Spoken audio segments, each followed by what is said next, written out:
সুপ্রিয় দর্শক শ্রোতা, শুভেচ্ছা, স্বাগতম। এখন আমি কথা বলবো জগন্নাথ বিশ্ববিদ্যালয়ের শিক্ষক শিক্ষার্থীদের আন্দোলন নিয়ে। গত 3 দিন ধরে অনেক কাঠখড় ফুরিয়ে ডান্ডা ঠান্ডা ও বোতল থেরাপির মাধ্যমে তারা তাদের দাবি আদায়ে সক্ষম হয়। গতকাল সন্ধ্যা 7টার দিকে বিশ্ববিদ্যালয় মঞ্জুরি কমিশনের চেয়ারম্যান প্রফেসর এস.এম.এ ফায়াজ আন্দোলনরত শিক্ষার্থীদের ফানি পান করিয়ে তাদের অনশন ভাঙ্গান এবং তাদের 3 দফা দাবি যে সরকার মেনে নিয়েছে সেই ঘোষণা দেন। এই সময় বিশ্ববিদ্যালয়ের ভিসি রেজাউল করিম এবং শিক্ষক সমিতির সাধারণ সম্পাদক ডক্টর রইস উদ্দিনও দাবি পূরণের বিষয়টি নিশ্চিত করেন। এই খবর শুনে আন্দোলনরত শিক্ষক শিক্ষার্থীরা বেশ উল্লাস প্রকাশ করেন।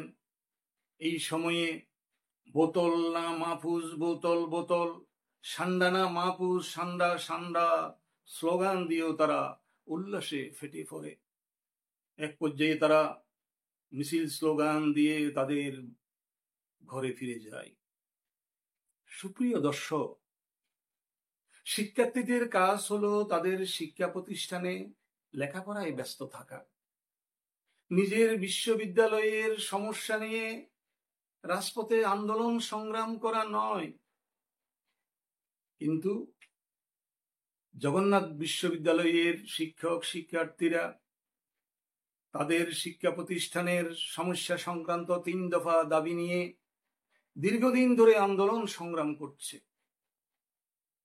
তাদের দাবিগুলো হচ্ছে: বিশ্ববিদ্যালয়ের আবাসন ব্যবস্থা সুনিশ্চিত না হওয়া পর্যন্ত 70% শিক্ষার্থীর জন্য আবাসন বৃত্তি আগামী অর্থ বছরে কার্যকর করা, বিশ্ববিদ্যালয়ের আগামী অর্থ বছরের পূর্ণাঙ্গ বাজেট কাটছাঁট ছাড়াই অনুমোদন করা এবং দ্বিতীয় ক্যাম্পাসের কাজ পরবর্তী একনেকের বৈঠকে অনুমোদনের মাধ্যমে অগ্রাধিকার ভিত্তিতে বাস্তবায়ন করা। এই 3 দফা দাবি বাস্তবায়নের জন্য এই বিশ্ববিদ্যালয়ের শিক্ষার্থীরা গত বছরের নভেম্বরে বাংলাদেশ সচিবালয় ঘেরাও করেছিল। তখন এই অন্তর্বর্তী সরকার শিক্ষার্থীদের এই 3 দফা দাবি পূরণের আশ্বাসও দেয়। কিন্তু গত 6 মাস গত হতে চললেও এসব দাবি পূরণ না করায় শিক্ষক শিক্ষার্থীরা আবার প্রধান উপদেষ্টার বাসভবন যমুনা অভিমুখে লং মার্চ কর্মসূচির ঘোষণা দেয়। গত 14 মে বুধবার বেলা 12:30টার সময় লং মার্চ কাকরাইল মসজিদের কাছাকাছি গেলে পুলিশ বাধা দেয়। শিক্ষার্থীরা ব্যারিকেড ভেঙে যমুনার দিকে যেতে চাইলে পুলিশ তাদের উপর লাঠি পেটা শুরু করে। এক পর্যায়ে আন্দোলনকারীদের ছত্রভঙ্গ করার জন্য কাঁদানে গ্যাস, সাউন্ড গ্রেনেড ও জল কামান ব্যবহার করে। এই সময় পুলিশের লাঠির আঘাতে অর্ধশত শিক্ষক শিক্ষার্থী আহত হয়। অনেক আগে থেকে এই এলাকায় যমুনার সামনে ঢাকা মেট্রোপলিটন পুলিশ সমাবেশ করা যাবে না মর্মে নিষেধাজ্ঞা দেয়। কিন্তু কয়েকদিন আগেও তো কয়েকটি সংগঠন আওয়ামী লীগকে নিষিদ্ধ করার দাবিতে এখানে অবস্থান কর্মসূচি গ্রহণ করে, ও তখন তো পুলিশ তাদের উপর এমন আচরণ করেনি, বরং তাদেরকে ঠান্ডা পানি দিয়ে জামাই আদর করা হয়। প্রশ্ন হলো, কাউকে ঠান্ডা পানি দেয়া হবে আর কাউকে ডান্ডা দিয়ে শায়েস্তা করা হবে? এটি কোন ধরনের নীতি হলো? আন্দোলন নিয়ন্ত্রণে কেন এই বৈষম্য? এই সরকারের তো বৈষম্য বিরোধী আন্দোলনেরই ফসল। এত কিছুর পরও শিক্ষার্থীরা তাদের কর্মসূচি থেকে সরে আসেনি।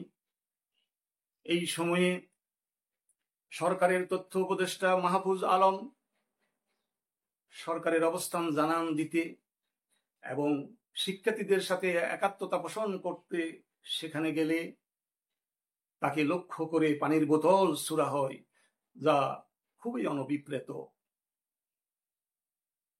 দুর্ভাগ্যজনক হলো সত্য যে আমাদের দেশে যেই কোনো আন্দোলন সংগ্রাম চরম পর্যায়ে না গেলে সংশ্লিষ্ট কর্তৃপক্ষ কিংবা সরকার নাকে তেল দিয়ে ঘুমায়। পরিস্থিতি যখন চরম অবনতি ঘটে তখনই কেবল সমস্যা সুরাহার উদ্বেগ নেই। এই ক্ষেত্র হয়েছে তাই, কেননা 14 মে থেকে আন্দোলন শুরু হয়, ওই দিনেই তো আন্দোলনরত শিক্ষক শিক্ষার্থীদের প্রতিনিধিদের সাথে আলাপ করে এই সমস্যার সুরাহা করা হতো। এটা তো একটা ন্যায্য দাবি। গত 6 মাস আগেই তো সরকার এই ন্যায্য দাবি মেনে নেয়। তাহলে কেন এই পরিস্থিতি তৈরি করা হলো? এই পরিস্থিতির জন্য দায়ী কে? তাই আমরা মনে করি, আমরা যেটুকু দেখেছি শিক্ষার্থীদের একটি অংশ এখনো পর্যন্ত সরকারের উপর আস্থা রাখতে পারছে না। তারা এই ব্যাপারে একটা প্রজ্ঞাপন জারির দাবিও জানিয়েছে।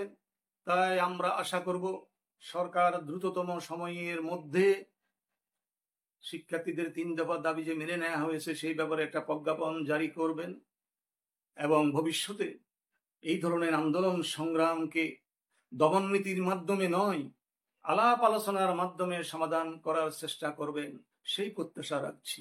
সকলকে ধন্যবাদ।